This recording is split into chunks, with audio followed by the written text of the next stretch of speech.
It's early spring, and this is my favorite time to prune raspberries and blackberries because I can see what canes are dead and done and need to be removed, and what ones are just starting to have some growth. Come look at this. We've got these little leaves that are started. This is one of the raspberry canes that is going to produce this year. So these are the ones that we're going to keep. I like to remove dead leaves so I can see better. For instance, right here we have some dead leaves. I'll just kind of swipe them off, and then I can see the bush better. Now I've already worked over here. I've been working pretty hard. These are all the dead ones that I've removed, and you can see, for instance, on this one, the bark is kind of starting to peel a little bit. It's brittle and dry. It'll snap in half, and then we don't have any new growth, and you can see my old year, we've got some berries where the berries were last year. So this is a spent cane, and we need to remove it so that we have an easier, more manageable raspberry patch.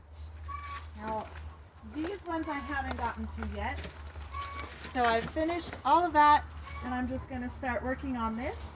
I'll come down and I'll see these are a few that do not have any leaves. I'll add that to the pile. And I'll just yank them off and get them through the trellis. And I'll add this to my get rid of pile.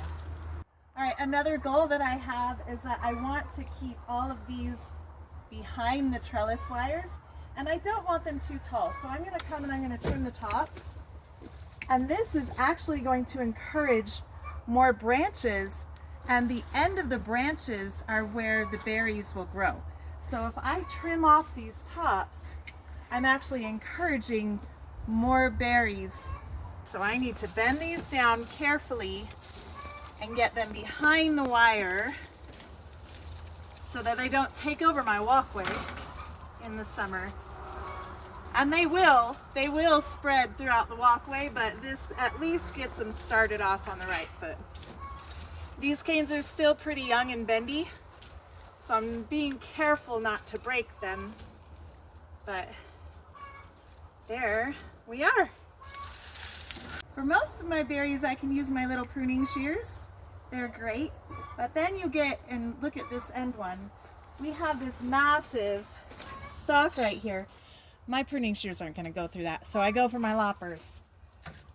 Go down as fast as I can and just lop that off. And add it to the pile. This is my blackberry patch. Blackberries are much the same.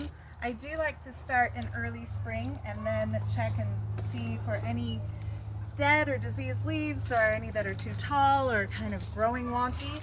I'll cut them out and add them to the pile. Make sure when you're doing this, you have a really good pair of gloves, because even through the gloves, those raspberry thorns, they smart.